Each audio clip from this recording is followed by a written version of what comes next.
Good afternoon, viewers and listeners. You're tuned in to the news behind the news with Ralph Cantav on Mix 94.7 FM.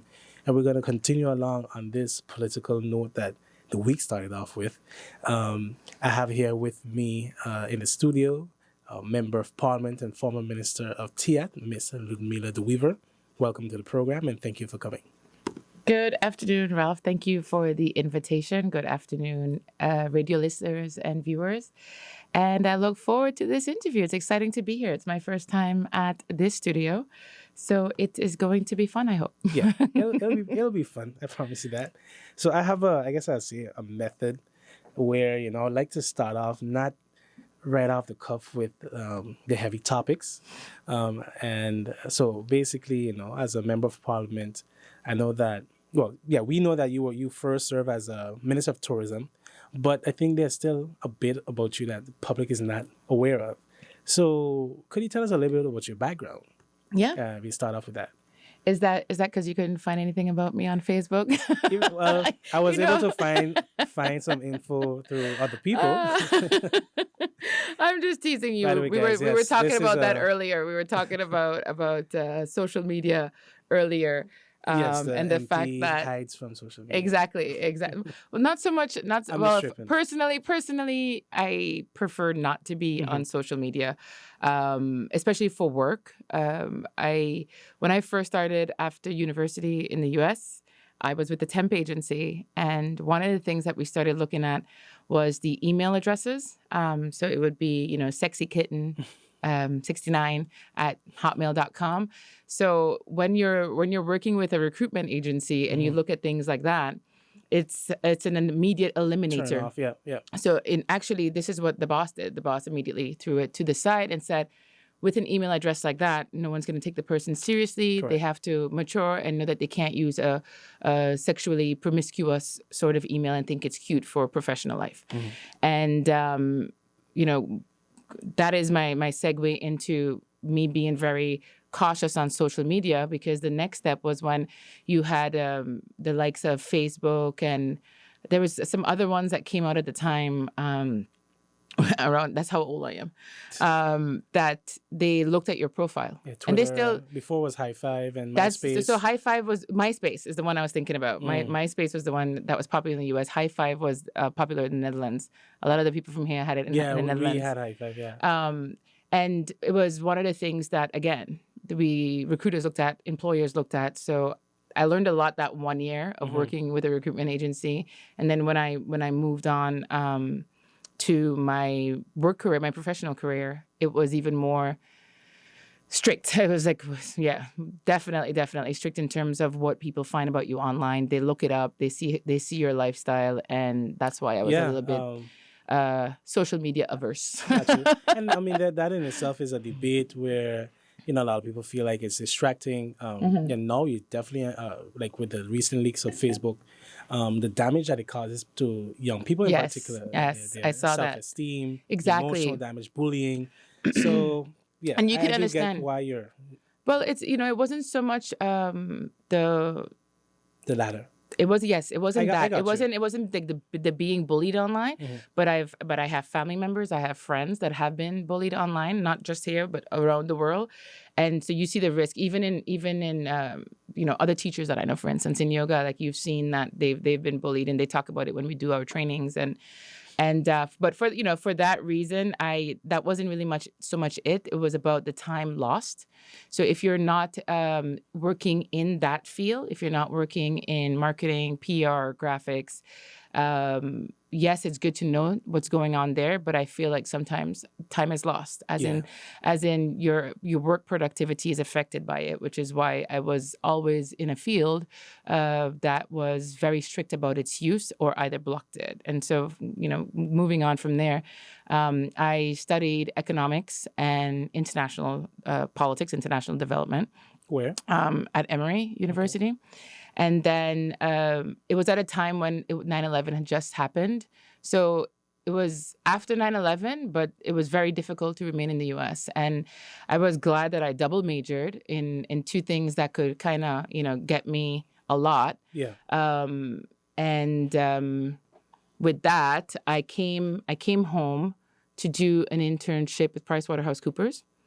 And then after that, I moved to London. And in London, I went into finance, and then I lived there 7 years in finance. The kind of finance I did was asset-based lending, securitization. So it's basically giving people new financing options when they can't get a loan from a bank. It's financing their inventory, their assets, their fixed assets, their receivables.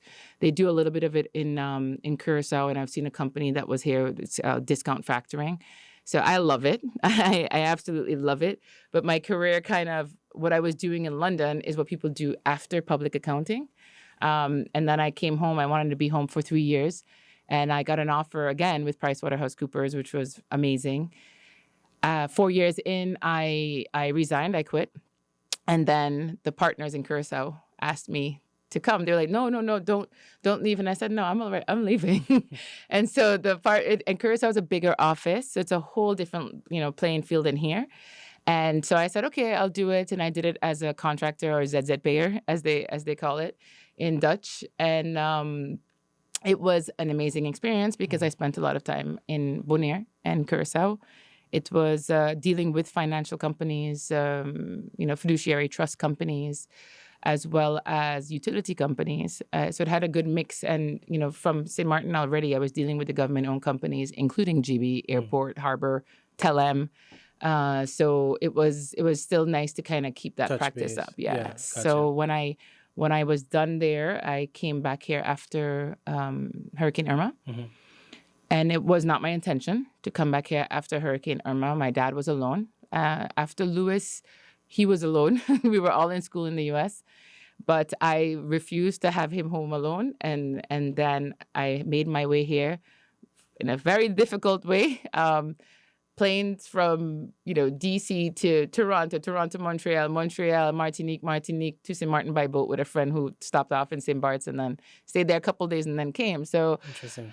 So it was. I wasn't supposed to be back here, but because of that background that I just went into, I had already, just as a sort of backup to say, well, regardless of what I do, I want to have certain options. So after the hurricane, I had already applied to a job at GB. I already had a job waiting for me in New Zealand, in Australia, in London, and it was just deciding what I wanted to do. Now, I had always wanted to be at GB. I never felt like I was professionally ready to be there. And the opportunity came up and I was very happy about it. So I was there 2 years until I find myself in government. Okay. So yeah. Listen to your background. I guess one of the questions that came to mind is maybe did you ever think about being Minister of Finance?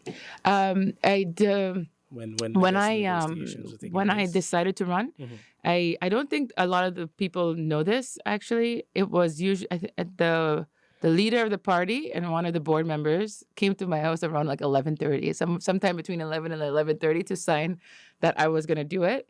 And midnight was the cutoff. So for postulation day. So that late? Yes.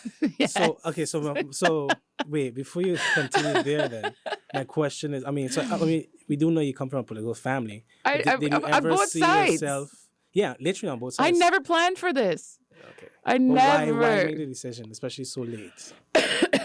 I'll tell you why I made a decision. I mean, but okay, let me answer the last question first, and then go on to the other. So they showed up, I was like, yeah, come to the house, and they came upstairs, and I'm like, oh gosh, like exchanging information, you're signing, you're putting your John Hancock on a piece of paper, and so I said, I was asked, well, if the option comes up, if you get the opportunity to be a minister, which one would you do? I said, only the things I know about.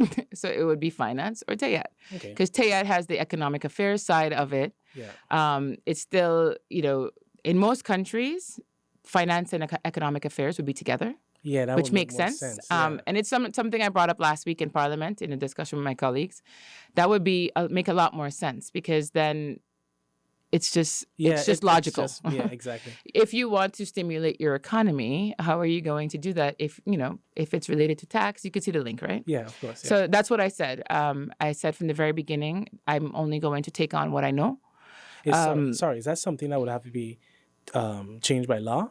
I guess to move Yes, I mean economic. the split, how the split would happen, you would have to do it. It'd have to be approved again all over. I do think some of the ministries are heavy, not because you're trying to work, run away from work. Because if anyone has a day in the life of a minister, when you see some of the portfolios that are really really heavy, you're just like, well, how is it possible? Even with the support staff that you have within the ministry, it's really hard to keep things going. To just keep the focus on the things that matter. When I'm gonna off the bat, this is what I'm gonna think about. Think about Teyat. Mm-hmm. When we can go through that later on, and then think about VSF, for instance. It's very heavy, Yeah. heavy portfolios that usually would be one of those things in either portfolios would be on their own. On their own, yeah, Because they're that public significant health. enough. Yeah. And even with the director of the tourism bureau, with Mei Ling, I've spoken to her and I said, it would make sense to have culture and tourism together. Yeah. Agree. She said it too, and so it's like now you live and learn, right? Yeah, So now I think maybe what we should be doing is taking A a look, reorganization, yes, yeah, of- to what is the most efficient combination of ministries, not necessarily adding on more, because then you can see people being, oh, you want to have more ministries and spend more money, but the thing is that it would actually efficiency. help. It would Yeah. it would help. It's the efficiency of how Correct. think about. So Teyat has civil aviation, Mm-hmm. maritime, and one of them gets neglected a lot. That's maritime, not because the people aren't good; they're great, but The they're Met not enough. The Met Office also on the TI. Meteorology. That's Okay, what I'm saying. Like, so the meteorology, it's because we're in a hurricane belt, you can understand they're always going to get attention, and they're very important for the airport. You can't have an airport without that. But you see what I mean? You have the same department head for maritime and civil aviation. Wow. But maritime gets neglected not on purpose. It gets neglected because there's so much going on. Mm-hmm. There's a lot to handle for a country like this that keeps growing. I mean, it's a lot. You're gonna have to have like 2 subheads for it. They're missing legal for maritime, and then you have the Met Office. You have economic affairs. You have Department of Department of Economic Licenses. You have the statistics department. Do you see how tourism bureau? Is already You that have very top-heavy. inspectorate. Yeah. Inspectorate. So you have transportation and Yeah, telecommunication. transportation Do you see? basically Do you is see how long it's like? neglected. Hey, Yeah. Macarena. Like that's what I do. It's like all this like long stuff. I mean, it's insane. It's intense. So It's good that you mentioned it, though. I'm pretty sure these are conversations some of us will have at different times, periods. But I think that helps when you have that conversation on how efficient is the mountain running. yeah. You notice TI alone is very top heavy. It's very heavy, and I can really relate. I can empathize with anyone that feels like, nothing gets done. But how do you get the attention of the minister who is possibly going like this? Possibly, yeah. Not, and I mean anyone possibly going like this, because you have to get your priorities set. Like, what are your priorities? I mean, when I came into office, I was just talking about this with my former chief of staff, the senior policy advisor. And I said, you remember someone was asking this question. I said, you remember that first couple weeks that we were actually in the office, the Minister of Finance was there with us. And we probably, it was the 2 senior policy advisors for me, the Minister of Finance, and I have whiteboards all over my office because I have to visualize a list and then see it with a check mark. And that was in the beginning when we all started working back in the office. And that list stayed there all year long. Even though certain things would get checked off, it stayed there all year long, because we took maybe about 2 hours to go. It included some tax reform stuff, but you have to have it, and if you don't have it and if you don't have that focus, you're gonna get lost because of how much is in it. Yeah. But it was So good nonetheless. that came off of your response about being Mr. T and or finance, but I think you basically established that. There was another one after. There was another. you're So I telling said, let me basically answer the signed first on. one. Yeah, I know. Let me answer. The other late. question was, Why did I do it? Because, why did you do it? Because I mean, yes, I know you come from a political family, but do you feel like, well, I want to continue being in politics, or what was the motivating factor to decide to I become never a wanted to do politician? it. And not to say that it's I don't enjoy what I did now. I don't make plans for this, and it reminds me of my dad saying, "You don't study to become a politician." That's what he said, but it's Yeah, true. makes sense. It's true. Yeah. It's true. You don't say as like, you don't say like I guess sometimes you don't study that. There's nothing you can do to study for it because especially where you end up, you can study it. You can study Political science. foreign affairs, international relations, all of this stuff, but you never really hear I want to be a politician. You hear other things, but I didn't plan for this at all. One of my older sister's classmates, very close friend. When I would say in the beginning when I actually started to run, I was very shy. I'm very shy public speaking, but I'm not shy talking. So going up on a stage and trying to move a crowd, it's a very intimidating situation for me. And so I would say, and then he told me, and this is, I mean, if he's listening, it's Randy Piper. And he said, "Stop saying you're shy." I said, "But I am shy in public speaking." So that's one of the reasons that I never really sort of like thought about it, because people would say it because of the fact that I come from a political family, especially the fact that I come from both sides of political families, French and Dutch. And I was like, no way, never. I'll leave that for my older sister. And then even I'm pretty sure it was the same person, Randy, that said, "I always thought it would be your older sister." So the reason that I got here is because I was just frustrated. I was frustrated with where the island was going, with where the island was heading. And when I say that, I mean, we have this incredible country, this incredible island, and I just felt like we weren't maximizing our potential. I feel like we weren't maintaining it. We were just letting it sort of be led, like it's sort of like rudderless, you know. And the reason I say that, and anyone can disagree with me. This is my personal opinion. At that time, I felt like St. Martin had done so well for so long, and is such a country that's, you open the right business, you can make money here. It was making a lot of money for a long time, and I felt that because of making money for a long time, and I'm talking about private sector specifically, that's what maintained us. That's what carried us over. That's what tided us over. And then now that I look at it, when I had been in government as a minister, I said, well, there's you add on more knowledge to it once you're inside the system.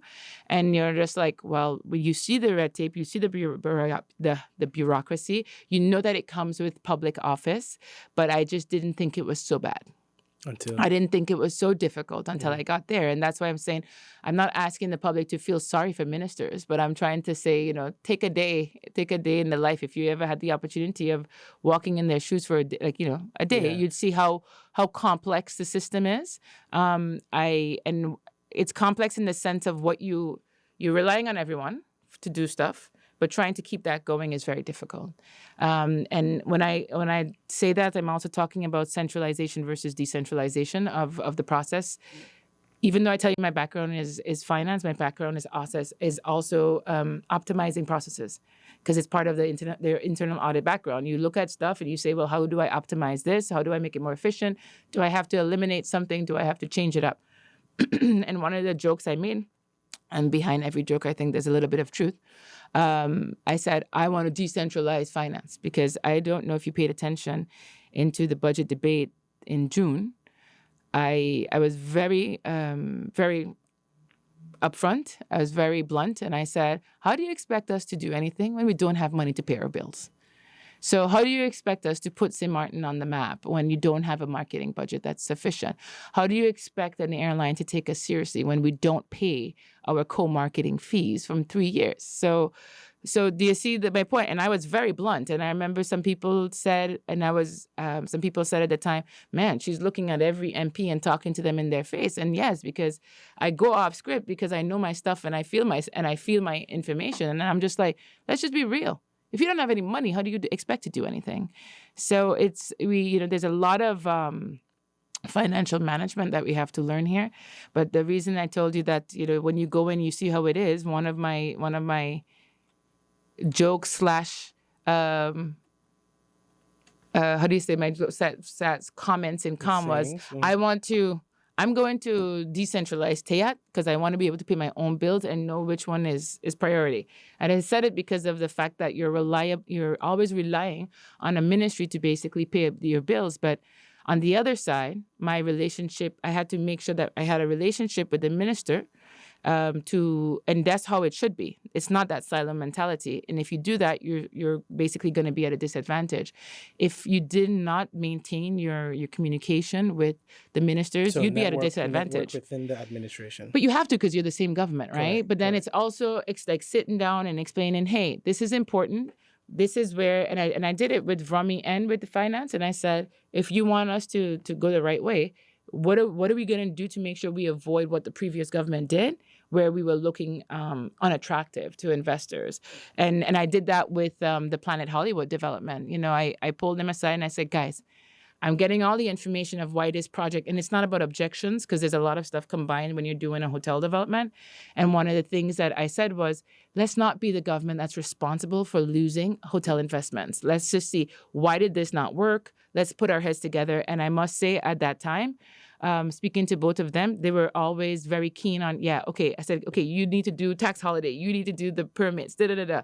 And then we did it again for another one. And you have to have that communication so that you're constantly reminding your colleagues why this is important. Because let's say they might not see it at the time, and you have to convince them of why it's important. And then if they do see it, there's something else that comes up that maybe I didn't see, that they tell me, well, minister, you know, this takes longer because we have to get this engineering analysis done, you know. So, but we have to, that's the point. The point is, I was frustrated by not paying stuff, but I realized that I had to have communication, and my communication was good with my colleagues. Okay. But it's a lot involved, and it's challenging to say the least. Yeah, and that is why I appreciate you coming on the program, because I definitely wanted to get your take in on your experience being minister. I do have a question for you that you were probably expecting, but before I ask that, you know, one of the things you mentioned earlier is in, for example, not necessarily having the public feel sorry for the ministers, but understand that it is a lot, and it is a lot of work. I think that is exactly why the public is dissatisfied with their governments, because they know it's a lot of work. Yeah. And opposed to, let's say, not seeing work being done, it's the instability that we see over the years. And then it tends to be either the same persons or the same parties. So you feel like, well, these are the persons who are supposed to be doing all this work are not doing it. But nevertheless, so my question for you is, you know, given even some of the things you shared of your experience being a minister, it sounded like that's something you did enjoy and that you did have quite a bit of plans and a vision for the ministry. So why did you resign? Why did you choose to? Well, I took my seat in Parliament. Yeah. That's why I ran, was to take that seat. But it's not so much that I had visions. There's more than that. Okay. I do believe that the instability of governments actually put the civil servant, what is it, the fourth pillar. I think that instability put them at a disadvantage, in the sense of how much can I stay motivated when my boss changes every year? Yeah. You know, or maybe a couple times a year. Yeah. But that's where the continuity is important. You have to have a strong civil service to make sure that things continue. And we do have that continuity.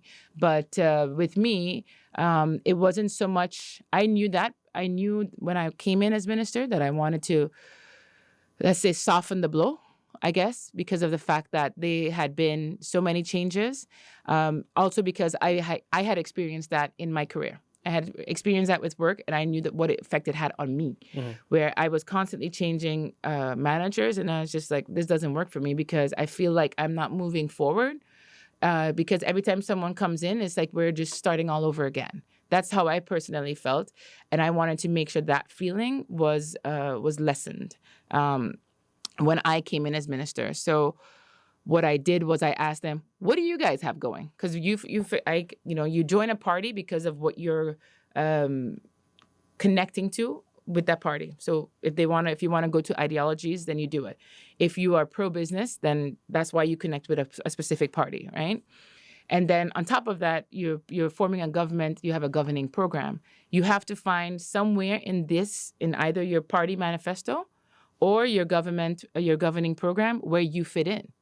And if you fit in, then that's your plan for the years. So there wasn't.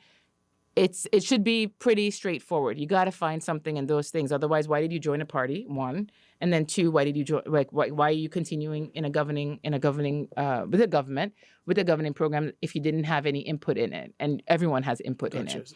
Oh. So so in that sense, it's not that I didn't enjoy my job. I absolutely loved it. It was hard work, a lot of work. Any job I do, anyone will tell you, I give my all, maybe sometimes a little bit too much to the detriment of, my personal life. But that's the point. I wanted to make this place better. I wanted to make a contribution any way I can. That's why I got involved, because I couldn't sit by and not feel like I'm trying to make something better on St. Martin. For a long time, I felt like what was happening with our representatives was that they were forgetting St. Martin. So even though they say, "Oh, make it," like we're doing it, how are we going to push the country forward? I didn't feel that coming. I didn't feel that coming from it, because I'm pretty sure everyone else has their own feelings too. I can only talk about mine. I wanted to see St. Martin prosper. I wanted to see St. Martin be a player for the neighboring islands to contend with again, because we were also the example. So the thing is, I think people are always going to go with their stories. So this is probably going to be the second time I'm on a radio clarifying it. It's not that I was pushed out of being minister. I was not intimidated while being minister, because I publicly said that I will not be controlled or intimidated, and people should know that about me once they learn my character, even though I'm happy-go-lucky and very cheery and full of energy all the time. When it comes to my work, I'm extremely serious, but I don't think anyone can understand the position you're in when you are handed a letter that says your seat in Parliament, you have been elected to the seat of Parliament. That's what the letter basically said in a nutshell. There, Mr. Weever, you have been elected to Parliament. And then I'm looking at the other side that I enjoyed, because I would get calls at 2, 3, 4 in the morning from passengers or airlines, and I would still help them out. And I enjoy it because I enjoy helping people. So when I have this letter in front of me, I'm like, oh my gosh, this is kind of intense. And it's a decision that I could only make on my own. And I said, wow, okay, without hesitation. I was just I did it, and okay. I accepted it. But I never imagined that feeling. It was the first time in my life that I was ever put in a position like that, where I was staying on as minister. And then when I saw the letter, everything changed. Okay, gotcha. So it was, I think, when people are in that position, because I also believe this has never happened in St. Martin. Has that ever happened? Someone leaving a minister to go in Parliament? I believe so. Yeah. I don't know. I can't remember if it ever happened. I think at least twice before. So I have to look up who that was, which minister that was that went into Parliament. I think William Martin was one. But then, I think that happened after government fell, though. Yes, yeah. Exactly. So not necessarily. So exactly, and that's why I said it. Yeah. Okay. So there was something about this situation that was unique, in the sense of it wasn't talking about the survival of government and whether or not it would fall. That was never the discussion. It was at that moment, what am I going to do? So gotcha. Yeah, it was. So do you see yourself staying in a political arena, or? Absolutely. Okay. Absolutely. You know why? Because I did stuff. I accomplished things with the help of the people that were there in Tayat, with the help of all these amazing stakeholders that I met. And I did it for the better of the country, and I plan to do it again. Okay. So on that note, we'll take a quick break and we'll be right back. Good afternoon, everyone, and welcome back to the News Behind the News on Mix 94.7 FM. I am joined here with Miss Ludmila the Weever.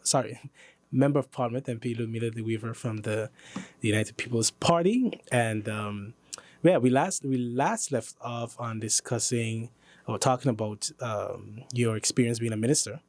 And I would like to stay on that subject for just a little while. One of the things I noticed when we're doing some reading up on you is I saw a video that you did, an interview you did, where you basically stated that one of the least important parts of the job, that is being a minister, is the interference you get, and people thinking they can control you and so forth. And you did touch on that. But can you elaborate on that in terms of what exactly is interference, and was it from inside or from the outside, or a combination of both? So when I say inside, I mean, was it within the political arena, and or was it from outside stakeholders? Yeah. I think it's funny because when I look back at that video, I realized it was the wrong word choice. It's not about least important. It's about the least enjoyable. Yeah. And that's what it was. It's the interference or the pressure. So not downplaying the role of Parliament, because the role of Parliament is, like I've said, on the floor of Parliament, that Parliament has this sort of supervisory role where they sort of keep government in check based on the laws and all that stuff. And there's no disrespect to Parliament whatsoever. Mm-hmm. It's just about the ministers are accountable to Parliament. Parliament has all of the right to ask questions. But when I meant about the interference, it was literally the pressure that would come on ministers to do things that really might not be like, it's sort of like Unethical? You get upset. Yeah. You like, what was the word? Unethical? No, not necessarily unethical. Not necessarily unethical. It's more of preferential. I mean, look, in politics, you understand that there's things that happen that will lead to people questioning your ethics. Whether or not we are part of the corruption that we're accused of. All of this. So there's a way of working that is a person's way of working. For instance, my way of working is continuous communication, continuous accountability by persons. We all need to be on the same page. If you're going to interfere with that, then you need to recognize that there is a division, a separation of powers for a reason. So for me personally, it's when there's always this risk of Parliament. So Parliament used to get upset when you would say, "Oh, you guys are thinking that you're ministers. You're holding the seat of the ministers." So that's something that comes up all the time, not just now, but over the years. So it's, if you want to be a minister, then be a minister. If you want to be in Parliament, be in Parliament. Correct. The communication and the trust should be there so that there's no conflict of interest. And that's what gets a little bit mixed up sometimes, is that I won't deal with that. I won't tolerate it. I will stay focused with what the vision is, what the overall plan is to get the country back on track, but I will not be called a puppet. Well, did the interference, let's say, ever reach a point where you had to lodge a complaint? I'm very close to it. Very close to it. Okay. But the thing is that I'm still part of a team. So, when you're part of a team, if you have differences, you can talk it out. Mm-hmm. If you feel like something is totally wrong, you have the rights to go and lodge a complaint. If you feel that you responding to a situation or a request is not being listened to, and I never got that far. I thought about it, but I never got that far. Okay. Because I think I was able to communicate it in the right way. But it's not to say that people are bad. I just think that you have a challenge in communication and relationship building that you have to get over. And at the end of the day, you get over it and you do what's right for the country.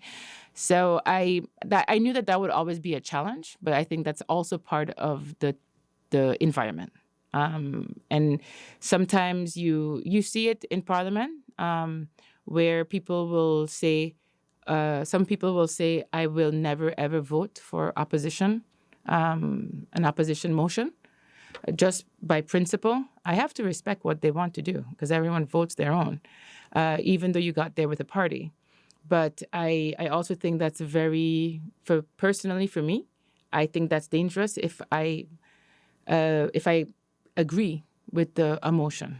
Do you know what I mean? Yeah. I don't want to be partisan. What's the word? Partisan. I don't want to be. I don't want you to know how I'm going to vote just because I'm with a specific party, and I think that you're seeing this from this Parliament, which is very mature. You're seeing people voting for what is right for the country, and not just selfishly voting because it's not right. Because it's just not according to party lines. So That's what I mean by the interference. Gotcha. Is the interference is that perhaps sometimes people think that because you are with a specific party, you have to do something. That means you want me to be a puppet. That means you want me to be a robot. If that's what you want, then you chose the wrong person, because I'm going to stand up for St. Martin. I'm not going to stand up for an individual. Okay. I think that explains it in a nutshell. Okay, gotcha. And would I guess finally on that topic, would you say that you felt like you had the support of your party in that way? In different situations, yes. Okay. Different situations, yeah. Okay. Again, I think any relationship is going to be a difficult one, whether it's in politics, whether it's in government, whether it's at work, whether it's in private sector, and it's just about how you manage that. I mean, I felt support, and I haven't felt support, and what I say at the end of the day is I'm still here. So if I didn't enjoy it, I could step away very easily, but that's not what I choose to do. I choose to stay here working for the people. Gotcha. So one of the interesting things, though, is the fact that when you became a minister, it was not when things were rosy. Of course, that's it. Yeah. The island was dealing with the recovery of Hurricane Irma. Yeah. Now you have a global lockdown and a pandemic. And so on that note, then how challenging was it in I guess setting your focus, but also making decisions for economic recovery? I'm so glad you asked that, because remember earlier on I was talking about the reasons you join a party, and the reasons, and when the government is formed, you have a governing program, and thank you pandemic, all of those things just got thrown out, especially the governing program, because nothing went according to plan, and that's just because of what we were dealing with globally. And even though there was, certain things were always at the back of your mind, you couldn't focus on anything that was part of your long-term plan to bring St. Martin back up to, a proper standing in terms of the island overall, and then your people being empowered by job availability and that sort of thing. But yes, it was a challenging time, and the focus for me was this. I knew immediately that 80% of our GDP is tourist-based. There's no way that I could have kept the island closed. Even though you have the other side that was keep the island closed for the health aspect, we couldn't afford that, because we were already on liquidity support from the Netherlands for forever. So if you want us to continuously be relying on someone who we don't know whether or not it's going to come in time or just at the very end, we still need a fighting chance to do things on our own and at least continue the system that's there, that's helping us earn, which is tourism. When you go in deeper in it and you see who your main market is, you're going to focus on that market to come in, which is North America. Canada wasn't open, US was open. So it was a very, very easy decision for me at that time to make. And it was about convincing my colleagues that it was the right thing. And the same way I just told you, when I said 80% of our GDP is tourism, I would tell my colleagues, I even told my sister, who's the epidemiologist and the head of CPS, I said, 80% of your salary is based on tourism. We can't stay closed, or else we won't be able to feed ourselves. And no, it's a little bit extreme, but that was the way that I had to do it and convince people of it. I've been saying this story for probably now about a month, because I told you before we went live that I've been invited to do a lot of speaking events. And I keep saying that story because that's what it was. And the fun part of it is my now colleague in Parliament called us crazy for opening the country. But thank God we did, because opening the country gave us an advantage over our neighbors, not our immediate, but an advantage over the region who wasn't open. And that way people could say, well, if I want to travel, we can come here. Now, don't get me wrong. It wasn't about opening the floodgates and letting it all come in. We had to do it in a responsible manner, which is where the testing came in, the authorization form online came in. And it was just to allow it to trickle in a very safe manner. I never once lost track of the fact that, in a pandemic such as this, your government is financially responsible for paying the medical expenses of persons, regardless of where they're from, regardless of what kind of insurance they have. And that's also why I put in the insurance. And I brought it up as an idea to do it exactly around the same time that Aruba was doing it.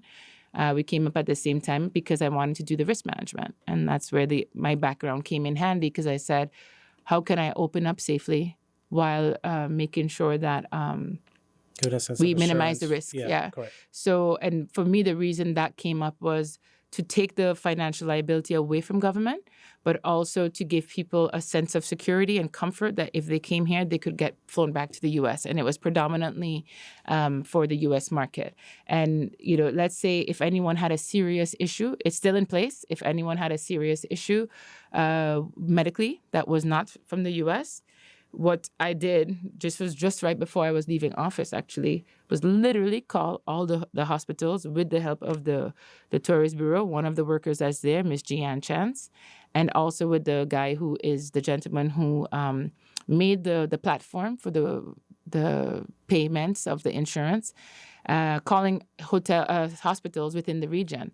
So while this person was an American, this person still had to be flown out to a hospital that could handle the issues, that the complications that came as a result of COVID-19. So it just tells you that the system works, and it worked enough that the person was able to get the medical attention they needed because we didn't have it here. Yeah. And that was at the time when we were also at capacity or over capacity on both sides of the island. So that's really, it was a challenge, but I wasn't scared of it. I kind of owned being called crazy on the floor of Parliament because I just wanted our country to survive. I wanted our people to survive. And I mean, you can't imagine what it's like. Call for tough decisions. Yeah, you're here. You're living here too. I mean, you get a double whammy. We're still trying to get over Irma. I still have windows that still need repair because I can't find the right stuff. That's still boarded up. Everybody is affected. Something is not back to 100% for someone on that island since Irma. So you're dealing with this, still trying to catch up, and then you're hit with a pandemic that shut your business down. I mean, completely, entirely. I mean, only now we're getting some businesses back to regular hours. So this is easy, but you have to make tough decisions because you're not in public office to be liked and a people pleaser 100% of the time. You're here because you're taking this risk of having your name dragged through the mud. You're here taking a risk to have your name praised. You're here doing what should be the best thing for your country as a whole. And it's not easy. You need to have thick skin. You need to be built of tough stuff to keep going at it. So on that, given what you stated, I could imagine then that given the pandemic, most of your focus was in the recovery of our industry. But one of the main issues many people face locally is the ease of doing business on the island. Absolutely. So how can this be improved? Very good. Very, very good question. I think the steps have already been taken for it. And it's not just by me saying it, but if you ever heard since the pandemic, they had always been talking about digitization. One of the kind of pauses after. No, it's still going. It's still happening because I believe now Tayat is going live with their online booking. Payment, yeah. No, I meant in far as the department discussion. licenses. Yeah. But so it's happening. I mean, with the Ministry of Finance, the minister also had some stuff that went online. Yeah, you can now pay for your licenses. Exactly. So that's actually happening. But what's of interest is the how tedious it is to even just, if you're an Antillian, it's easy because you can start off sole proprietorship, right? You're good to go. If you have to go to something that requires, if you're not an Antillian, then yes, it does get time consuming. You need the assistance of notaries and, Chamber of Commerce and then the department. It's a lot of paperwork. You need finance, crib number, all that stuff. It is a lot. It's about, I do think that the support needs to be there. The people are understaffed. If you speak to every minister, they will tell you that they have a capacity issue. That is true. We have a capacity issue. But if we're also struggling financially, how do you expect to fix that capacity issue? Yeah, well, that's interesting you say that because then you always hear that, well, government is heavily staffed, but he's still Not in the areas that they understaffed. need it. Yeah. So every ministry will tell you straight up which ones they're really understaffed in. I can go off the bat right now and talk about Rami Finance, TEAT, without hesitation. Actually, even General Affairs, they're understaffed with I guess core experts. Yeah, competency. Mhm. with experts. And that's where the consultants come in, I guess. Exactly. And part of that is probably the offers they're getting, the remuneration for it. So that's a challenge that's all being worked on. That's all being looked into, and we know that's a big issue there. But it's in terms of speeding it up. I heard last week from someone that they were recommended, and it's someone I met again in a yoga class, because they moved to the island, and they said, they were recommended to open a company on the French side. Now, the person said, it's so much easier to do it. I said, but if you're going to work on a Dutch side, you need to be legit. You need to be legal on the Dutch side. And the reason that they were advised that is because, not by a Dutch side person, by a French side person. The reason they were is because the system works a lot faster. Now, when you look at in details why it's time consuming here, it's about the requirements of a person. The requirements to start a business, for instance. And that process is now being reviewed of how to make it more efficient, how to streamline it. And that's what, for me that's what was missing, was how to make it easy. I mean, I hope that I have a high hopes then that with the digitization, it's going to help out a lot. Because now everything is everything is in person. Yeah. You want to do things, you have to go in person to see someone at the window. So, but you understand it's like that because you're dealing with documentation, so you're like ID and all this stuff. But it shouldn't be that time consuming. It should be something that should be very fast to do online once you have certain conditions in place. And then what the inspectorate should be doing is just checking that, hey, if I go randomly by someone, everything works. The way it is right now, it's very tedious. The ministries are understaffed. And it's not so much because, and digitization is in the process. It's missing. And I think that should improve it. Okay.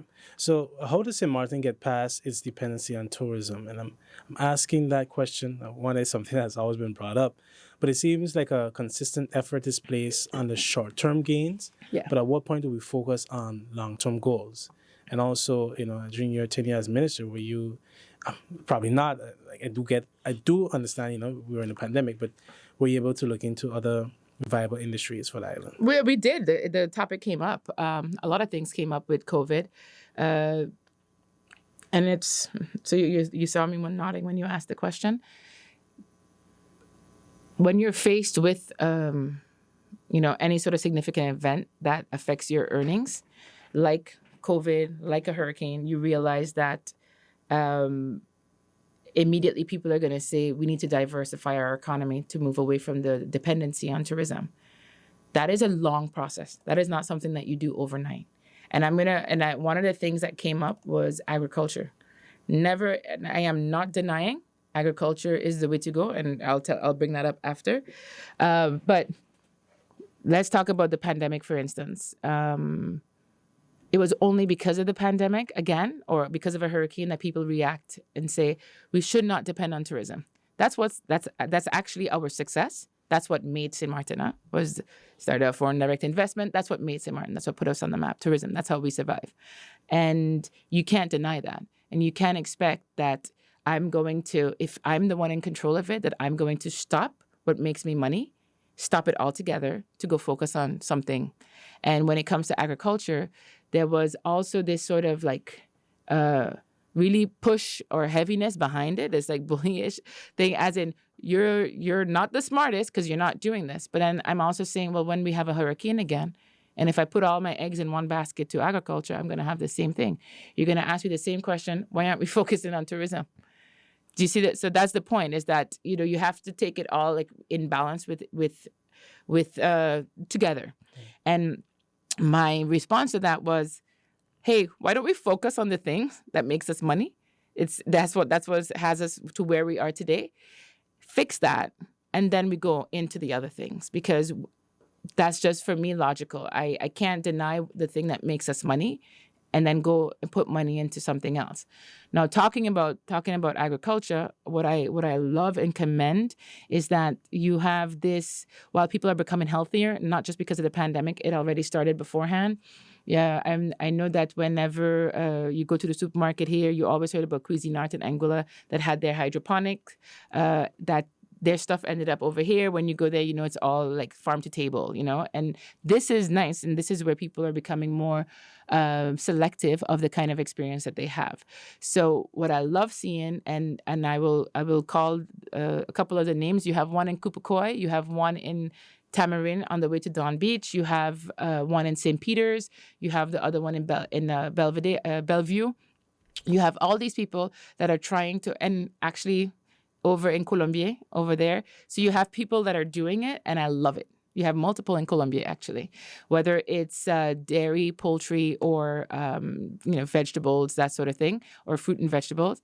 It's amazing. And it's amazing when you can actually bring that to your table and make that part of your experience in St. Martin. So I do think that we need a better balance of the things that sustain us, but we just have to be realistic with what we're capable of doing as well.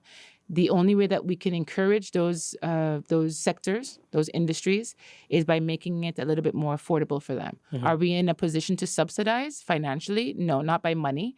We're in a position to subsidize maybe by better rates, for instance, by better special rates for water, special rates for electricity, maybe special rates for permits, what it costs, special rates for taxes, and giving tax incentives, the same thing that you would for someone driving a green car, like a energy efficient car, a fuel efficient car. Sorry. So that's how you encourage those industries to to be successful. Yeah. So yes, that's one that's very active. But talking about agriculture, we go in a whole lot of agriculture, all types, and that's what they're talking about for a long time. I do believe that we also have the ability or an opportunity to focus on education, on building our university system here, not only by USM, but also when it comes to maritime, because we're such a hub for it. And there's a maritime school here where people that can get the certification they need to work on mega yachts, as well as become captains, as well as become 300-ton captains. And you realize that we're surrounded by water. St. Martin is a hub for that as well. So why aren't we taking advantage of it more? So there's a lot of stuff that we can do. And you'd be surprised, actually, at how many people from elsewhere come here to do their courses, because they're either starting out here for work in the marine sector, or they're starting out here with the boats, or they're coming here to do the course to leave with the boats. Gotcha. Because there's the opportunities are insane when it comes to that. So there's a lot. We can talk a lot. We can do a whole session on that. Yeah, because on how to diversify. I was just about to add.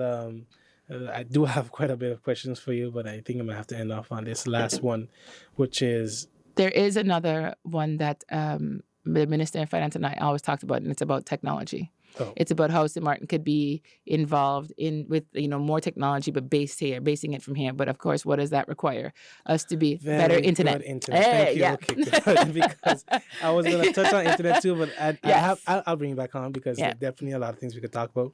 But I guess the final question would be, now given that you're a member of Parliament, having been in the executive seat, what are some of your plans for enhancing, some of the let's say maybe challenges or roadblocks that you face from a legislative perspective? Yep. I've been saying this one too a lot, listening to the departments within the ministry and what their challenges were. We had a session where I said, what's the stuff that we have to fix, and we have to fix on the legislative level.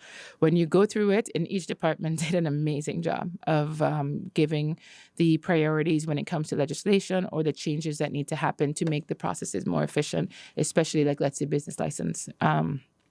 With that, that's my plan. Now, remember, we started off this session going over all of the departments within the ministry, And every department gave their legislative changes that they need. And I think that should be their blueprint for anyone that comes in, actually, because then you can get the pressure coming to Parliament from the ministry, but then you can also make sure that Parliament works on this. When you look at a lot of the legislation in St. Martin, it hadn't been updated for a long time. And even something as simple as a business license fee hasn't been updated, but then when you listen to the departments, they're asking for what they need to help them out, yet no one's listening to it. So that's the preparation that I did. I requested them to do it for me so that I could start to get into the new role that I was going to be taking. But it was also the things that they should always have at their core, that they should always have regardless of who is minister, because otherwise they're going to be doing work for me, like with no benefit. How can you enjoy your job if you don't see the things that you need being focused on? And it's about prioritizing the things that are in there. Gotcha. While I'm in Parliament, because again, legislation takes a long time. We are also understaffed when it comes to legislation, legislative lawyers, and everyone in Parliament would probably agree to that. And that's where Parliament's also focusing on making sure that they have more support when it comes to writing legislation. Okay. So I would like to thank you so much, MP Weever. That went already? That we're done already? Yeah, what? we're done already. And I was like, oh my gosh, 1 hour is so long. Now time flies. And there was a lot of information you shared, and still I would love to have you share. So thank you for Thank you accepting very the much for invitation. having me. Yeah, it was a great conversation. And to our listeners and viewers, thank you as well for tuning in to the news behind the news, and do take care.